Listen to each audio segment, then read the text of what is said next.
नमस्कार, आप सबका स्वागत है आपके अपने चैनल बिहार की खबर में। आज हम बात करने वाले हैं बिहार की सबसे बड़ी खबर की। लेकिन वीडियो को शुरू करने से पहले आपसे एक छोटी सी अनुरोध है, अगर आपने इस चैनल को सब्सक्राइब नहीं किया है तो जल्दी से कर दीजिए प्लीज, क्योंकि बिहार की सबसे बड़ी खबरें सबसे पहले आपके पास।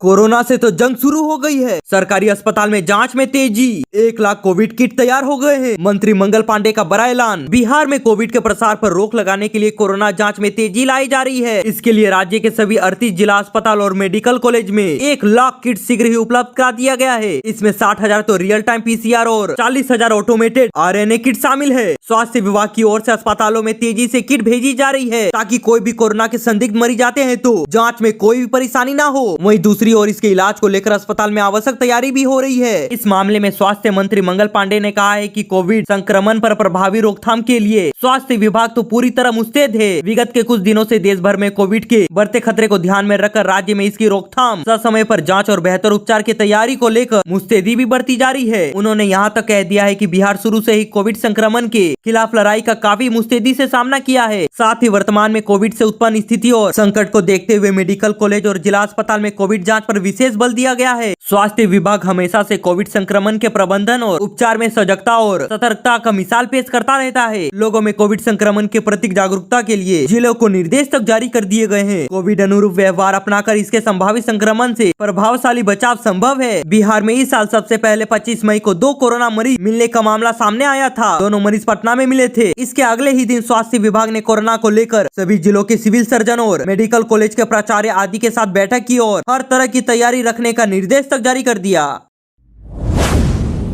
बिहार से तो सरकारी शिक्षकों को लेकर बड़ी अपडेट सामने आ रही है। बच्चों को पढ़ाने की बजाय गप्पे लगाने वाले शिक्षकों का बॉर्डर एरिया में होने वाला है ट्रांसफर। अपर मुख्य सचिव एस सिद्धार्थ ने दे दी है चेतावनी। बिहार के शिक्षकों से जुड़ी खबर पटना से आ रही है। शिक्षा विभाग के साप्ताहिक कार्यक्रम शिक्षा की बात के 17वें एपिसोड में अपर मुख्य सचिव डॉक्टर एस सिद्धार्थ ने शिक्षकों और अभिभावकों के कई सवालों का खुले मन से जवाब दे दिया है। इस दौरान उन्होंने स्कूल में गप्पे लगाने वाले शिक्षक और शिक्षिकाओं को चेतावनी भी दे दी है और उन्होंने कहा है कि यदि बच्चों को पढ़ाने की बजाय गप्पे लगाएं तो बॉर्डर एरिया में आपका ट्रांसफर होने से कोई भी नहीं रोक सकता है। शिक्षा विभाग के अपर मुख्य सचिव से एक शिक्षक ने कहा है कि उन्हें 70,000 रुपए देकर मनचाही पोस्टिंग का झांसा दिया गया था। इस पर डॉक्टर एस सिद्धार्थ ने स्पष्ट करके बताया है कि अब तो ट्रांसफर की प्रक्रिया पूरी तरह से स्वचालित और कोडेड सॉफ्टवेयर पर आधारित हो गई है। ना DEO, ना शिक्षक और ना ही कोई अन्य व्यक्ति इसमें दखल अंदाजी कर सकता है। ये साइबर ठगी है, लिहाजा सतर्क रहें। किशनगंज के शिक्षक गोपाल प्रसाद राय ने समर कैंप में गणित सीखने की पहल की सराहना तक कर दी है। इस पर डॉक्टर एस सिद्धार्थ ने कहा है कि ये बच्चों की लर्निंग कंटिन्यूटी बनाए रखेगा। उन्होंने खुद भी कुछ समर कैंप में भाग लेने की इच्छा जताई।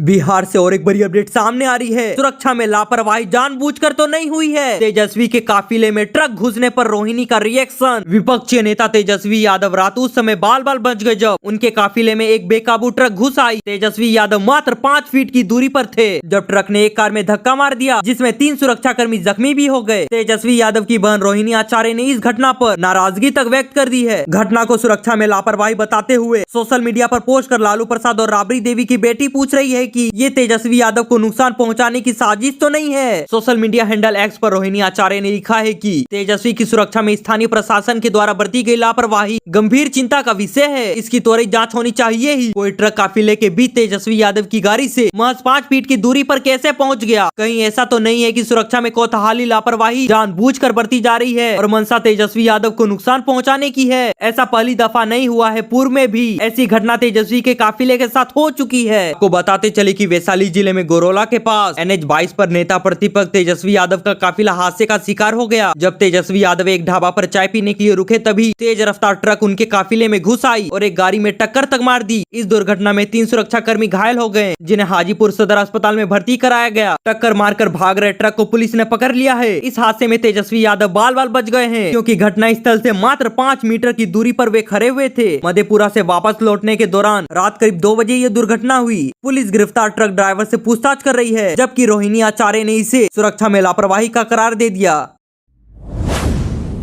बिहार चुनाव से एक बड़ी अपडेट सामने आ रही है। चिराग पासवान बिहार की विधानसभा का चुनाव लड़ेंगे या फिर नहीं। लोजपा के चीफ ने खुद ही इसका ऐलान कर दिया। बिहार में पिछले कुछ समय से चिराग पासवान के विधानसभा चुनाव लड़ने के कयास लगाए जा रहे हैं। रामविलास ने भी स्पष्ट कर दिया है कि चिराग पासवान बिहार के किसी सीट से विधानसभा का चुनाव लड़ सकते हैं। पटना पहुंचे केंद्रीय मंत्री चिराग पासवान ने खुद ही बताया है कि वो विधानसभा का चुनाव लड़ेंगे या फिर नहीं। पूरी जानकारी के लिए चैनल पर बने रहें। दरअसल केंद्रीय मंत्री चिराग पासवान कई बार कह चुके हैं कि वो बिहार की राजनीति में वापस लौटना चाहते हैं। पिछले दिनों उनके जीजा जमुई सांसद अरुण भारती ने सीधे तौर पर यहां तक कह दिया था कि चिराग पासवान तो बिहार के लोगों के लिए एक उम्मीद है और पार्टी के कार्यकर्ता चाहते हैं कि चिराग पासवान केंद्र की राजनीति छोड़कर बिहार की सियासत में तो फिर से एक्टिव हो जाएं। पूरी पार्टी तो चिराग पासवान को सीएम फेस के तौर पर प्रोजेक्ट करने में जुट गई है। पटना पहुंचे चिराग पासवान से जब मीडिया कर्मियों ने सवाल किया कि क्या वो विधानसभा का चुनाव लड़ेंगे, तब उन्होंने इससे इनकार तो नहीं किया, लेकिन गेंद लोजपा के संसदीय बोर्ड के पाले में डाल दिया है। चिराग पासवान ने कहा है कि मैं कहां से विधानसभा का चुनाव लड़ूंगा या फिर नहीं, इन तमाम विषयों पर चर्चा चल रही है। इस पर अंतिम मोहर तो पार्लियामेंट्री बोर्ड की ही होगी।